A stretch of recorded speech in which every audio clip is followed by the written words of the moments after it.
wabarakatuh. Asyhadu an la ilaha illallah wahdahu la syarika lah wa asyhadu anna Muhammadan abduhu wa rasuluh. Allahumma shalli ala sayyidina Muhammad wa ala alihi sayyidina Muhammad. Semoga kita yang berhadir pada hari ini memperbanyak syukur kepada Allah Subhanahu wa taala. Atas dasar syukur kita kepada Allah, maka hati kita menjadi tenang, hati kita menjadi bahagia, hati kita menjadi nyaman, hati kita tidak gelisah, hati kita tidak mudah kecewa, hati kita tidak mudah merana. Apa yang terjadi di dalam kehidupan kita sehari-hari yang kita jalani ini, semoga itu semuanya kita bisa ikhlas, kita bisa menerimanya. Itulah yang diberikan oleh Allah kepada kita di dalam kehidupan kita. Apa yang kita rasakan, maka itu harus kita terus banyak bersyukur. Semoga nikmat-nikmat berikutnya akan diberikan oleh Allah kepada kita. Nikmat kesehatan, nikmat keimanan, yaitu nikmat ihsan Islam masih ada lagi melengket di dalam diri kita, di dalam hati kita. Semoga itu semua tidak dicabut oleh Allah Subhanahu wa taala. Amin. Kemudian kita ketika ingin mendapatkan syafaat baginda Rasulullah sallallahu alaihi wasallam, maka banyak-banyaklah kita menjalankan sunnah-sunnahnya. Apa yang disunahkan oleh Nabi kita itu, maka kita ikhlas juga menjalankannya. Apa yang diperintahkan oleh Nabi, maka kita harus ikhlas menjalaninya. Semoga kita yang berhadir pada hari ini dan yang di luar pada hari ini di kampung kita ini semuanya mendapatkan syafaat dari beliau, baik di dunia ini maupun sampai ke yaumil akhir kelak nantinya. Amin. Dari syafaat itu kita harapkan kepada Allah, jadilah akhlak iman anak-anak kita seperti akhlak dan iman Rasulullah Sallallahu Alaihi Wasallam. Kemudian apabila kita punya istri, punya suami, punya tetangga, maka semuanya itu mengikuti jejaknya baginda Rasulullah. Maka kampung kita ini diamankan oleh Allah Subhanahu wa taala, punya pemimpin yang mengikuti jejak Rasulullah, punya tetangga mengikuti jejak Rasulullah, punya semua kawan kita mengikuti jejak Rasulullah. Itu insyaallah akan diberikan oleh Allah kepada kita.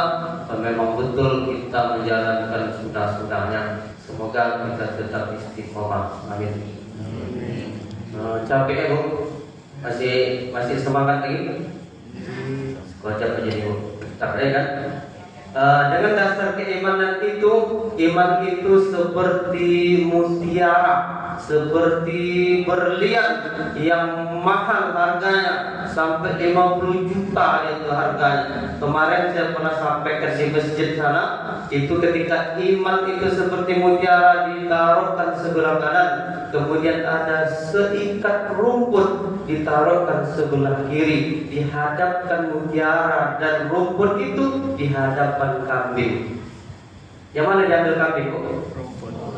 Hah? Rumput. Dasar kambing ya kan? Jadi ketika kambing mengerti berharganya mutiara itu, kambing itu pergi menjual mutiara itu ke pasar. Berapa harganya? 50 juta. Kalau harganya 50 juta itu dibelikan oleh kambing itu rumput satu kabupaten. Kan banyak kambing. Makanya kambing itu nggak ada, dia memiliki otak ya. Jadi kambing itu hanya mementingkan isi perutnya, makannya. Bapak Ibu para hadirin jamaah yang dimuliakan oleh Allah Subhanahu wa taala, begitulah harga keimanan kita. Begitulah harga keimanan itu yang diberikan oleh Allah kepada kita. Maka jagalah keimanan itu sebaik-baik mungkin. Apa yang kita lihat indah di dunia itu ciptaan manusia, tetapi yang menciptakan itu yang lebih indah. Siapa yang menciptakan? Allah Subhanahu wa taala. Ketika kita melihat tetangga kita, saudara kita timbul sifat di dalam hati kita itu ada penyakit, Bapak Ibu, penyakit itu akan menggerogoti badan kita. Kenapa? Fi qulubihim maradun fazadahumullahu marada. Di dalam hati kita ada penyakit.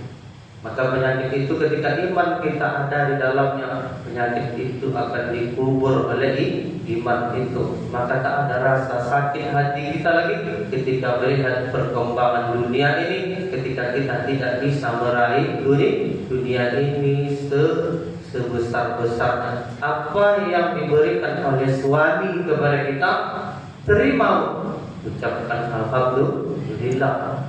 Apa yang diberikan istri kepada kita, terima, itulah istri kita. Tak bisa istri kita berubah menjadi istri presiden. Jadi ketika suami mengharapkan istrinya seperti istri Rasul, maka suaminya harus menjadi dan mengikuti jejak Rasul. Gimana Pak? Setuju? Setuju kan? Jadi kalau mengikuti jejak Rasul itu, duduk di masjid, beriktikaf di masjid itu, dia tidak cepat sakit pinggang. Bapak kalau duduk di masjid lama-lama sakit pinggang tak? Duduk aja sampai jam 12 duduk. Dia apa ya? Sakit pinggang. Kenapa? Yang masih ada banyak penyakit yang masuk dari nafas kita, yang masuk dari darah kita, yang masuk dari tulang kita, itu dimasuki oleh jin. Sebaik-baik jin adalah sejahat-jahat manusia. Kalau jin itu masuk ke dalam tubuh kita, maka kita susah untuk duduk lama-lama, untuk bertafakur di bulan suci Ramadan ini. Ini kan kompetisi, Pak. Pertama seperti contohnya main bola. Kalau main bola itu pertama pesertanya banyak, ramai, kan? Jadi babak penyisian gugur satu persatu, satu gugur. Ya, ada lewat pintu belakang, ada lewat samping, ada lompat, kan? Gugur satu persatu. Jadi nanti kalau udah masuk di 16 besar, kan?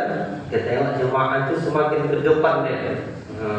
Semoga jemaah Masjid Al-Huda ini tetap istiqomah ya, tetap ada bisa menjaga keimanannya. Jadi kita nampak Allah, wa huwa ma'akum aina ma kuntum. Kata Allah, aku akan hadir ketika kamu hadir ke masjid beserta para malaikatku, walaupun kamu tidak melihat aku. Siapa yang menghadirkan kita kemarin, Pak? Kekuatan yang diberikan oleh Allah. Rajin ke masjid, penyakit hilang. Rajin bertafakur ke masjid, penyakit hilang. Kenapa penyakit mudah datang? Karena dunia ini mau kita peluk. Padahal dunia ini Pak segini. Ini dunia yang, tapi yang di luar dari ini adalah akhirat. Maka kita kemana pun kita pergi, kita tahu bahwa dunia ini sekecil sayapnya nyamuk. Banyak larangannya, banyak pantangnya, banyak yang harus kita tinggalkan. Kenapa? Karena kita kekal nanti di dalam kubur. Apakah kita di dalam kubur itu aman, nyaman? Apakah tidak? Itu kembali kepada diri kita masing-masing, sesuai dengan kadar keimanan kita. Siapa nanti yang bisa bertahan bulan suci Ramadan ini? Moga-moga kata Allah akan dihilangkan oleh Allah penyakit yang ada di dalam diri kita. Amin ya Rabbal Alamin. Mudah-mudahan tahun depan kita masih bisa bersama lagi duduk di masjid ini. Amin ya Rabbal Alamin.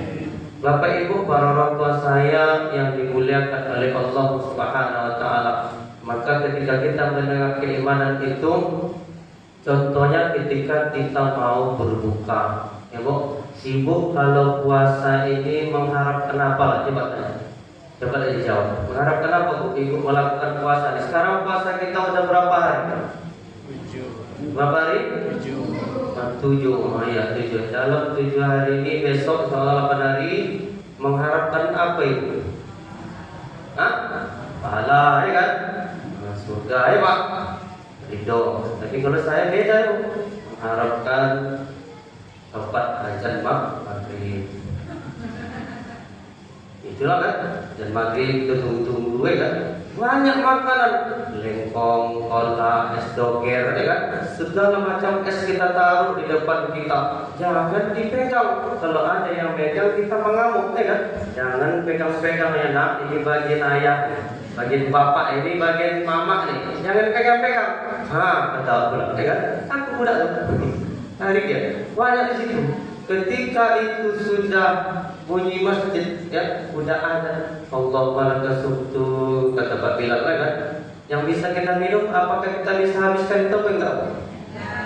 Itulah. Makanya disampaikan oleh Rasul, kulu wasrobu wala tusriku, makan dan minumlah secukupnya, jangan berlebihan. Artinya apa? Ini nanti ketika berlebih dia akan kita buang. Mubazir, al-mubaziru minas syaitan. Mubazir itu orang-orang yang mubazir itu berteman dengan syaitan. Bapak Ibu para orang tua saya yang dimuliakan oleh Allah, dapat kita tarik kesimpulan bahwa benar-benarlah kita jaga keimanan kita ini. Maka ketika iman itu sudah berakar, sudah memandikan diri kita ini, sudah mulai dari zahir dan batin kita beriman, maka penyakit itu akan satu persatu dicabut kembali oleh Allah SWT. Semoga kita bermohon kepada Allah penyakit kita dihilangkan oleh Allah SWT. Amin. Makanya ketika sholat itu betul-betul diaminkan. Amin. Ya Allah, cabutlah penyakit yang ada di dalam diri kami, selamatkan kami dari penyakit. Diaminkan kepada-Mu. Ya, diaminkan. Semoga apa? Semoga kita punya kepala, tidak lagi kepala ini terbang kemana-mana. Akhirnya perasaan kita tak ada kepala, sakit, ya, tengkuk sakit, lihat suami awak sakit, lama aku tengok suami aku makin tak elok, dia kata. Kenapa? Udah tak ada kepala. Istri itu juga dilihat oleh suami. Tengok istri aku ini dong. Lain yang macam cuaca, mukanya udah berpeturas, rambut sudah berubah. Ini nampak nak masuk ya. Jadi Bapak Ibu para orang tua kami yang dimuliakan oleh Allah, mudah-mudahan keimanan itu tetap kita jaga ya. Kemudian bagaimana rumah tangga kita, sakinah, mawaddah, warahmah, kita mohon kepada Allah itu tetap kita istiqomah. Nasrullahi wa barakatuh qarib wa basyiril mu'minin. Akhirul kalam. Assalamualaikum warahmatullahi wabarakatuh. Berapa ya Pak? Berapa? 3